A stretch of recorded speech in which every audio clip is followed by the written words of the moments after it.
नमस्कार बच्चों। आज हम समकालीन विश्व राजनीति के चैप्टर समकालीन दक्षिणी एशिया के कुछ महत्वपूर्ण टॉपिक्स के बारे में चर्चा करेंगे। तो पहला टॉपिक हमारा दक्षिणी एशिया क्या है। क्या आप जानते हैं कि दुनिया में सबसे संवेदनशील और महत्वपूर्ण क्षेत्र कौन सा है? तो उसका उत्तर है दक्षिणी एशिया ही सबसे संवेदनशील क्षेत्र है। तो हम देखते हैं दक्षिण एशिया में कौन कौन से क्षेत्र आते हैं। बांग्लादेश, भूटान, भारत, मालदीव, नेपाल, पाकिस्तान और श्रीलंका को इंगित करने के लिए दक्षिणी एशिया शब्द का प्रयोग किया जाता है। उत्तर में विशाल हिमालय पर्वत श्रृंखला है, दक्षिण में हिंद महासागर है, पश्चिम का अरब सागर और पूरब में मौजूद बंगाल की खाड़ी के बीच का यह इलाका एक विशिष्ट प्राकृतिक क्षेत्र के रूप में नजर आता है। यह भौगोलिक विशिष्टता ही इस उपमहाद्वीपीय क्षेत्र के लिए भाषाई, सामाजिक तथा सांस्कृतिक अनूठेपन के लिए जिम्मेदार है। साथ ही दक्षिणी एशिया में राजनीतिक विविधता भी बहुत ज़्यादा है। भारत और श्रीलंका जैसे देशों में स्थिर लोकतंत्र पाया जाता है। पाकिस्तान और बांग्लादेश में लोकतंत्र तो है लेकिन स्थिर नहीं है, वहाँ पर कई बार सैन्य हस्तक्षेप भी देखने को मिलता है। भूटान आज भी संवैधानिक राजतंत्र है, लेकिन खास बात यह है यहाँ की कि यहाँ सहयोग और संघर्ष दोनों साथ साथ चलते हैं। कभी दोस्ती तो कभी दुश्मनी, कभी तनाव दक्षिणी एशिया की ही पहचान मानी जाती है और इसी वजह से इसको सबसे ज़्यादा संवेदनशील इलाका माना जाता है। हमारा अगला टॉपिक है पाकिस्तान में लोकतंत्र स्थायी न रह पाने के कारण। यह सिंपल क्वेश्चन आता है इससे हर एक साल के बाद कि पाकिस्तान में लोकतंत्र स्थायी न रहने के कारणों की व्याख्या कीजिए। तो पहला कारण है यहाँ सेना, धर्मगुरु और भूस्वामी अभिजनों का सामाजिक दबदबा है। अर्थात यहाँ का जो सामाजिक प्रणाली है उसमें इन तीनों वर्गों का, सेना, धर्मगुरु और भूस्वामी अभिजन, मतलब जिनके पास बहुत ज़्यादा जमीन है, इन तीनों वर्गों का समाज में दबदबा है। इसकी वजह से कई बार निर्वाचित सरकारों को गिराकर सैनिक शासन कायम हुआ है। पाकिस्तान की भारत के साथ हमेशा तनातनी रहती है, विवाद रहता है। इस वजह से सेना समर्थक समूह ज़्यादा मजबूत है और अक्सर ये समूह जो सेना का समर्थन करता है वो ये दलील देते हैं कि पाकिस्तान के राजनीतिक दलों और वहाँ की लोकतांत्रिक प्रणाली में ही खोट है या कमी है। तीसरा कारण है कि पाकिस्तान में लोकतंत्र शासन लंबे समय तक चले, इसके लिए कोई खास अंतर्राष्ट्रीय समर्थन भी नहीं मिलता है पाकिस्तान को। इस वजह से भी सेना को अपना प्रभुत्व कायम करने के लिए बढ़ावा मिलता है या मौका मिल जाता है। अमेरिका तथा अन्य पश्चिमी देशों ने अपने अपने स्वार्थों से गुजरे वक्त में पाकिस्तान में सैनिक शासन को ही बढ़ावा दिया है।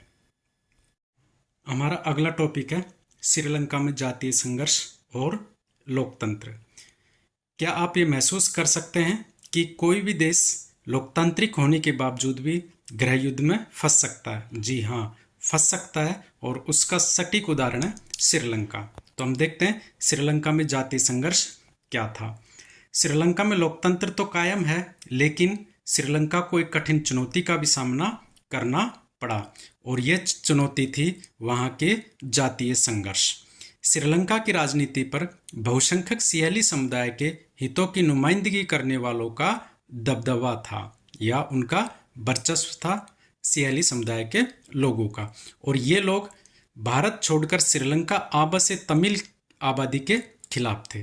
तो जो सियाली लोग हैं वो तमिल आबादी के खिलाफ थे। और तमिल कौन थे? अंग्रेजों के समय पर भारत से चाय के बागानों में काम करने के लिए ये वहाँ पर गए थे। सियाली राष्ट्रवादियों का मानना था कि श्रीलंका में तमिलों के साथ कोई रियायत या छूट नहीं दी जानी चाहिए क्योंकि श्रीलंका सिर्फ सियाली लोगों का है।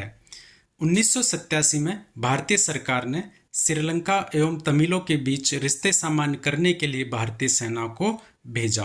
पहला तो हम ये देखते हैं कि भेजा क्यों था, क्योंकि भारत सरकार पर यह आरोप लगता था कि जो तमिल आंदोलन चल रहा था उसको भारत पुष्ट कर रहा है या भारत उसको बढ़ावा दे रहा है। तो इस आरोप को खारिज करने के लिए कि श्रीलंका में किसी भी प्रकार का कोई गृह युद्ध ना हो, भारत ने शांति सेना भेजी ताकि वहाँ के जनता या तमिल और सरकार के बीच बातचीत हो सके। परंतु भारतीय शांति सेना लिट्टे के साथ संघर्ष में फंस गई। ये लिट्टे क्या था? तमिल लोगों के द्वारा जो आंदोलन चल रहा था उसका एक संगठन था। तो भारतीय सेना और लिट्टे के बीच ही संघर्ष हो गया। भारतीय सेना की उपस्थिति को श्रीलंका की जनता ने भी कुछ खास पसंद नहीं किया, क्योंकि श्रीलंकाई जनता ने समझा कि भारत श्रीलंका के अंदरूनी मामलों में दखलंदाजी कर रहा है। तो अंततः 1989 में भारत ने अपनी शांति सेना को लक्ष्य हासिल किए बिना ही वापस बुला ली। लेकिन इतनी गृह युद्ध के बावजूद भी श्रीलंका में लोकतंत्र कायम है, ये बात अपने आप में महत्वपूर्ण है। हमारा अगला टॉपिक है भारत पाकिस्तान संबंध। क्या ऐसा भी हो सकता है 2 देश 4 युद्ध और तनाव अब भी जारी? हाँ जी, हो सकता है। भारत और पाकिस्तान की यही कहानी है। तो दक्षिण एशिया के 2 प्रमुख देशों भारत और पाकिस्तान के बीच विवाद की शुरुआत इनके आज़ादी के बाद से ही शुरू हो गई थी। विभाजन के तुरंत बाद दोनों देश कश्मीर के मुद्दे पर उलझ गए। 1948 के युद्ध के फलस्वरूप कश्मीर के 2 हिस्से हो गए। एक हिस्सा पाकिस्तान अधिकृत कश्मीर कहलाया, जिसे हम पीओके बोलते हैं, जबकि दूसरा हिस्सा भारत का जम्मू कश्मीर प्रांत बना और दोनों हिस्सों के बीच एक नियंत्रण सीमा रेखा के माध्यम से हुआ, जिसे हम सामान्य बोलचाल की भाषा में LOC बोलते हैं, लाइन ऑफ कंट्रोल बोलते हैं। 1965 के युद्ध में भी इस मसले का समाधान नहीं निकला। 1971 में भारत ने पाकिस्तान के खिलाफ एक निर्णायक युद्ध जीता, लेकिन कश्मीर मसला अभी भी अनसुलझा ही रहा। 1998 में भारत ने पोखरण में और इसी के कुछ दिनों के अंदर ही पाकिस्तान ने भी परमाणु परीक्षण किया और दोनों देश परमाणु शक्ति संपन्न बन गए। 1999 में भारत और पाकिस्तान के बीच कारगिल युद्ध भी हुआ, परंतु फिर भी कश्मीर का मुद्दा का कोई समाधान नहीं निकला। आज भी सीमा विवाद, आतंकवाद और अविश्वास के कारण रिश्ते तनावपूर्ण है। हमारा अगला टॉपिक है दक्षेश, जिसे सार्क भी बोला जाता है। तो दक्षेश एवं क्षेत्रीय सहयोग। दक्षेश या सार्क दक्षिणी एशियाई देशों द्वारा बहुस्तरीय साधनों से आपस में सहयोग करने की दिशा में उठाया गया बड़ा कदम है कि विभिन्न साधनों के माध्यम से आपस में हम सहयोग करेंगे। इसका उद्देश्य था व्यापार, विकास और शांति को बढ़ावा देना। लेकिन दक्षिणी एशिया के देशों में तनाव बहुत ज़्यादा होने के कारण इसकी प्रगति बहुत धीमी रह गई। यदि दक्षिणी एशिया के सभी देश अपनी सीमा रेखा के आर पार मुक्त व्यापार पर सहमत हो जाएं, तो व्यापार बढ़ेगा, संसाधनों का बेहतर उपयोग होगा और लोगों के बीच संबंध भी मजबूत होंगे। तो इस क्षेत्र में शांति और सहयोग के नए अध्याय की शुरुआत भी हो सकती है। और यदि ऐसा होता है तो दक्षिणी एशिया दुनिया की सबसे बड़ी ताकत भी बन सकता है। हमें सोचना होगा कि जब यूरोपीय यूनियन के माध्यम से फ्रांस एवं जर्मनी, जो विपरीत विचारधारा रखते थे, वो भी एक साथ आकर विकास कर सकते हैं, तो दक्षिणी एशिया के देश भी एक साथ आ सकते हैं। बस ज़रूरत है पहल करने की, और मेरे हिसाब से ये पहल श्रीलंका को की जानी चाहिए, क्योंकि भारत और पाकिस्तान के बीच बहुत ज़्यादा विवाद है। यदि भारत पहल करता है तो पाकिस्तान नहीं मानता है, और पाकिस्तान पहल करता है तो भारत नहीं मानता है। ऐसी स्थिति में यदि सार्क या दक्षिण एशिया को आगे बढ़ाने की पहल श्रीलंका करता है तो बहुत कुछ हद तक समाधान निकाला जा सकता है।